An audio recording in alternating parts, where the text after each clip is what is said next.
Bismillahirrahmanirrahim. Sallallahu aleykə ya Əba Əbdillah. Salamlayıram hər birinizi əziz tamaşaçılar. Aşura, iradlar və həqiqətlər verilişini izləyirsiniz. Bugünkü verilişimizdə istəyirəm digər bir irad və sualı səsləndirək və bunu cavablandıraq. O da bundan ibarətdir. Kufəlilər niyə İmam Hüseyn əleyhissalamı tək qoydular? İmam Hüseyn əleyhissalamı Kərbəliyə dəvət edənlər həmin Kufəlilər idi. Demək olar ki, Kərbəla hadisəsində insanların ən çox düşündürdüyü suallardan biri elə bundan ibarətdir. Əgər Kufə xalqı, Kufə cəmaatı İmam Hüseyn əleyhissalamı özləri çağırmasaydı və bu hadisə baş verməzdi. Amma niyə çağırdılar və sonda İmam Hüseyn əleyhissalamı tək qoydular? Baxın, tarixdə qeyd olunur ki, minlərlə məktub Kufəlilər tərəfindən imama göndərildi. İnsanlar İmam Hüseyn əleyhissalama beyət eləməyə hazır olduqlarını bildirmişdilər. Hətta tez gəl deyə israr edirdilər. Bunlar hamısı tarixdə qeyd olunub. Bəs nə baş verdi? Həmin insanlar ki, İmam Hüseyn əleyhissalam dəvət eləmişdilər, həmin insanlar sonradan ya sustular, bəziləri qorxdu, bəziləri isə hətta İmam əleyhissalamın qarşısında dayandı. Yezidin qoşununda, İbn Ziyadın qoşununda. Bu sual çox önəmli sualdır və bu sual demək olar ki, Kərbəlanın ən ağrılı və ən ibrətli hissələrindən biri hesab olunur. Sən imamı çağırasan, amma sonra tək qoyasan. İlk öncə bu məsələyə diqqət eləmək lazımdır ki, Kufə necə bir şəhər idi? Kufə şəhəri haqqında bir məlumatımız olsun o zamanda. Kufə adı ilə məşhur olan bu şəhər, bu Kufə şəhəri bir müddət İmam Əli əleyhissalamın xilafət mərkəzi olmuşdu. Orada çoxlu səhabələr, müsəlmanlar, alimlər yaşayırdı. Düzdür, sonradan salınmışdı, amma artıq orada böyük şəxsiyyətlər var idi. Əhl-i beytə sevgi demək olar ki, Kufəlilərin qəlbində var idi. İmam Əli əleyhissalam orada hakimiyyətli eləmişdi. İmam Əli əleyhissalam gecələr bütün o fəqir-füqara yetişirdi. Amma buna baxmayaraq, eyni zamanda həmin şəhər bir növ qəribəçilik, siyasi maraqlar, qorxu və ikiyüzlülük kimi ikiyüzlülük kimi tanınan insanlar da orada az deyildi. Yəni bunu demək istəyirəm ki, Kufədə həm sədaqətli insanlar var idi. Həbib ibn Məzahir kimi, Muxtar kimi, Züheyr ibn Qin kimi, həm də dünyapərəst insanlar və zəif iradəli insanlar, qorxaq olan insanlar. Həmin bu qorxaqların çox təşkil elədiyi üçün sonda İmam Hüseyn əleyhissalam tək qaldı. Müslümlə beyət eləmədilər. Əlbəttə, sonda eləmişdilər, sonda beyətdən əl götürdülər. Baxın, minlərlə məktub ki, İmam Hüseyn əleyhissalama göndərildi. Bunun səbəbi nə idi? Bunun səbəbi bu idi. Kufəlilər dərk elədilər. Muaviyyənin ölümündən sonra Yezid hakimiyyətə layiq deyildi. Muaviyyə də Yezidi öz hakimiyyəti üçün yerində qoymuşdu. Kufədə yaşayan bir çox insanlar Yezidi qəbul eləmədilər. Kufəlilər ilə düşünürdülər ki, Peyğəmbərin nəvəsi olan İmam Hüseyn əleyhissalam əgər ora gələrsə, haqq hakimiyyəti qurular və vəziyyət daha da yaxşı olar.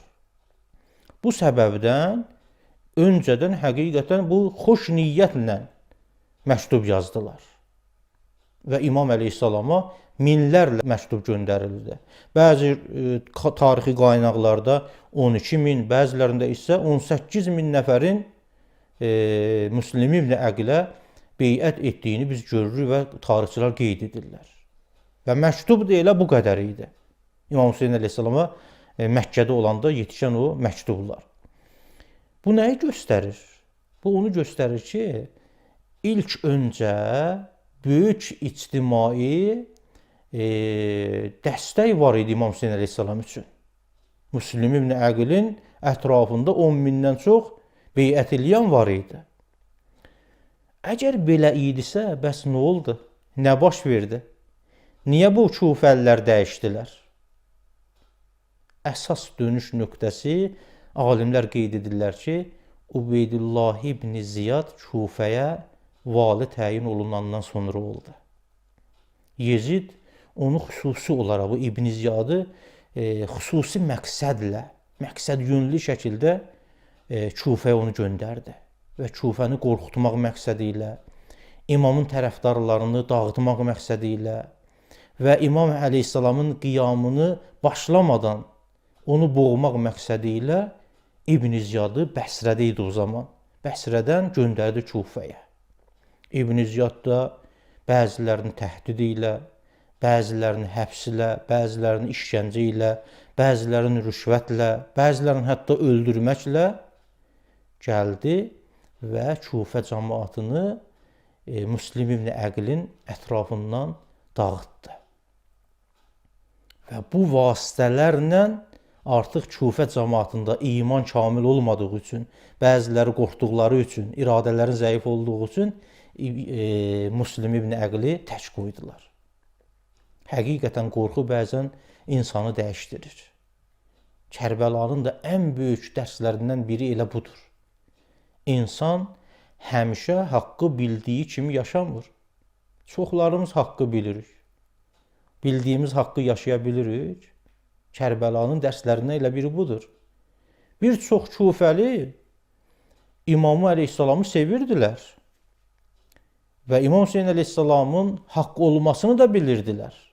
İmam Hüseyin əleyhissalam haqq uğrunda qiyam etməsini də bilirdilər.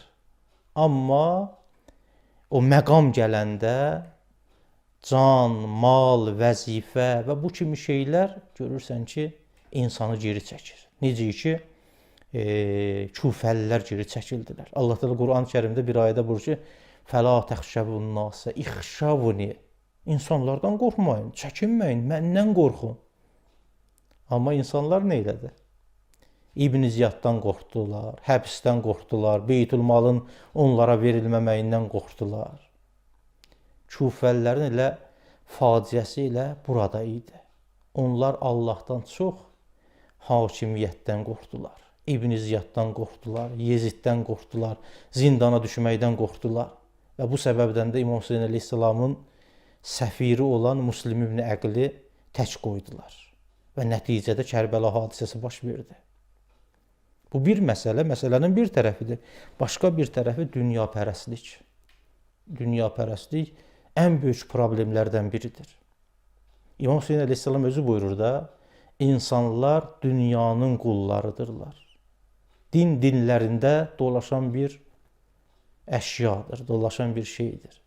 İmtahan zamanı və izə muhizu bil bəla qəllət dəyyanun. Belə bir şəraitdə dindar insanların sayı azalır. Bu söz həqiqətdə Kufə cəmiyyətini bizlər üçün çox yaxşı təsvir edir. O zamanda bu hədis, imamın bu kəlamı Kufəlilərə aid idi. İnsanların bir hissəsi haqqı istəyirdi, haqqı tanıyırdı. Amma təhlükə zamanı eləyə bilmirdi o haqqı qorusun, haqqın kənarında olsun və geri çəkilmək məcburiyyətində olurdu. Niyə? Bu dünyapərəstlikdəndir.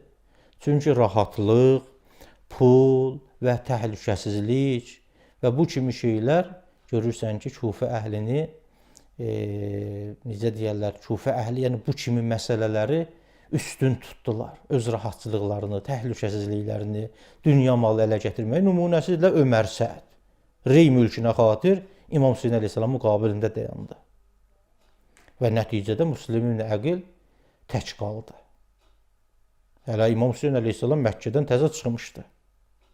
İmam Hüseyin əleyhissalam bilirsiniz, Kufəyə gəlməmişdən öncə əmisi oğlu Müslim ibn Əqili göndərdi. Əvvəlcə minlərlə insan onun ətrafına toplaşdılar. Müslim ibn Əqillə İmam Hüseyin əleyhissalama beyət elədilər. Amma İbn Ziyadın Kufəyə gəlməyindən sonra onun təzyiqləri və tətmi və təhdidləri başlayandan sonra insanlar görürsən ki, bir-bir dağılmağa başladı.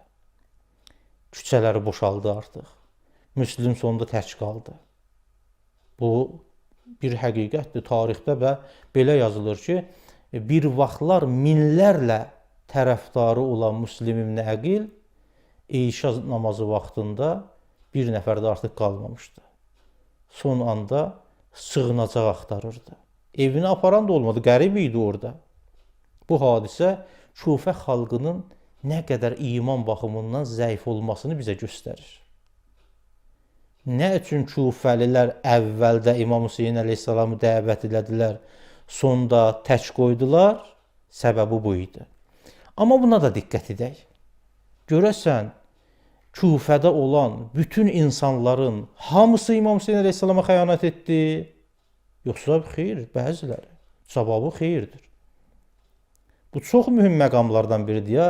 Bəzən biz Kufəlilərə o zamanda xəyanətkar kimi adı nisbət veririk. Bunu hamısına şamil etmək olmaz. Çünki onların arasında Həbib ibn Məzahir var idi, Müslim ibn Ovsəcə var idi, Zuheyr ibn Qeym var idi, Muxtar kimi şəxslər var idi ki, Kərbəlada iştirak etməsə də onu tutub İbn Ziyad məşhur rivayətə əsasən zindana attırmışdı. Və bu kimi şəxslər İmam Hüseyn əleyhissalamın yanında oldular və çoxları da şəhid oldular. Deməli, problem bütün Kufə xalqı deyildi. Əsas problem Kufə əhlinin o əksəriyyəti idi. Çoxları qorxurdular və dünyapərəst oldular. Bu baxımdan İmam Hüseyn əleyhissalamı müdafiə etmədilər və ya edə bilmədilər. İstəsəydilər, edərdilər, amma edə bilmədilər. Dünyapərəstliyi qoymadı. Təhdid, qorxu qoymadı. Amma biz tarixə baxanda görürük ki, Kufəlilər sonda peşman oldular. Niyə? Kərbəladan sonra Kufədə böyük peşmançılıq bütün cəmiyyətin üzərində kölgə salmışdı. İnsanlar, orada olan müsəlmanlar başa düşdülər ki, Peyğəmbərin nəvəsini tək qoyublar. Haqqı müdafiə etməyiblər. Və bu peşmanlıq sonradan Təvvabin hərəkatını yaratdı. Təvvabin tövbə edənlər mənasındadır da. Onlar başa düşdülər ki, günah ediblər, xəta ediblər və həqiqətən peşmançılıq hissi keçirtdilər və sonradan Təvvabın hərəkatının bünövrəsini qoydular və mübarizə apardılar, sonunda da öldülər. Onlar demək olar ki, öz xəyanətlərinə etiraf etdilər. Və bu adla ki, gedəcək İmam Hüseyn əleyhissalamın qisasını alacaq və şəhid olacaq, şəhid olmaq üçün qiyam etdilər. Və sonunda da öldülər. Bu deyilənlərdən və bu Kufəlilərin öncə dəvət edib, sonradan İmam Hüseyn əleyhissalamı tək qoymaları, demək olar ki, bu böyük bir universal dərsdir bizlər üçün. Kufəlilər yalnız tarixdə yaşamış insanlar deyil. Kərbəla hər dövrdə təkrarlana bilər.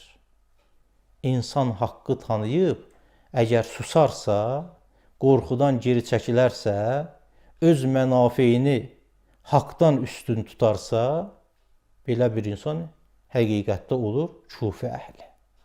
Kufəlilərdə, yəni əgər İmam Hüseyn əleyhissalam bu gün də olsa, biz də İmam Hüseyn əleyhissalam tək qoya bilərik. Bu ən önəmli dərslərdən biridir. Kufəlilərin, yəni biz də eləyə bilərik, yoluna düşə bilərik. Bu səbəbdən Aşura yalnız keçmiş hadisə hesab olunmamalıdır. Həqiqətdə Kərbəla insanın vicdan imtihanıdır. Öz vicdanımıza müraciət edək. O şəraitdə biz də olsaydıq, İmam Hüseyn əleyhissalamı tək qoyardıq, yoxsa yox. İmam Sadiq əleyhissalam bu barədə bir kəlamı var. İmam Sadiq əleyhissalam buyurur ki, Kərbəla xalqın həqiqi simasını ortaya çıxardı. Çünki hadisə zamanı, o zamanda Kərbəla hadisə zamanı insanlar 3 dəstəyə bölündülər. 3 qrupa ayrıldılar. Bir dəstəsi haqq uğrunda can verdilər. İmam Hüseyn əleyhissalamın yarı ənsarı kimi. Amma bir dəstəsi haqqın qarşısında durdular. Amma bir dəstəsi də susdular. Yəni, susanlarla qarşısında duranlar demək olar ki, eynidir. Bu bölünmə hər dövrdə mövcuddur. Bizim dövrümüzdə də şamil ola bilər. Amma Bu hadisədən müasir dövrümüz üçün hansı mesajı ələ gətirə bilərik? Bu gün də insanlar haqsızlığı görüb susa bilərlər. Həqiqəti bilib qorxa bilərlər və rahatlıq naminə vicdanını sustura bilərlər. Yəni bu Kərbəla hadisəsi bugün bizim müasir zamanımıza da bir örnəkdir. Kərbəla bizə öyrədir ki, haqqı tanımaq heç vaxt kifayət olmayıb, kifayət etməyib. Haqqı tanımaq kifayət deyil, haqqın yanında dayanmaq lazımdır. Haqqı tanımaqdan əlavə haqqı müdafiə eləmək lazımdır. Çünki Kufəlilər də haqqı həqiqətən tanıyırdılar. Müəyyən qədər İmam Hüseyn əleyhissalam kim olmağını, onun haqq olmağını bilirdilər. Amma hamısı onun yükünü daşıya bilmədi. Haqqın yükünü daşıya bilmədilər. Haqqı müdafiə eləyə bilmədilər. Bu dərs bizim bugün müasir zamanımıza da aiddir. Nəticə itibarilə bu sualın cavabını biz belə cavablandırırıq. Kufəlilər İmam Hüseyn əleyhissalamı nə üçün müdafiə eləmədilər və tək qoydular? Əsas səbəb onların qorxaq olması idi. Dünyapərəst olması idi. Siyasi təzyiqlərə görə və onların zəif iman sahibi olduqlarına görə idi ki, İmam Hüseyn əleyhissalamı sonda tək qoydular. Bu hadisə nəyi öyrədir bizə? Bu hadisə bizə nəyi göstərir? Bu hadisə göstərir ki, haqqı sevmək başqa, haqq uğrunda fədakarlıq etmək isə başqa bir məsələdir. Hamınızı Allaha tapşırıram və sallallahu alə seyyidina Muhammed və alihi tahir.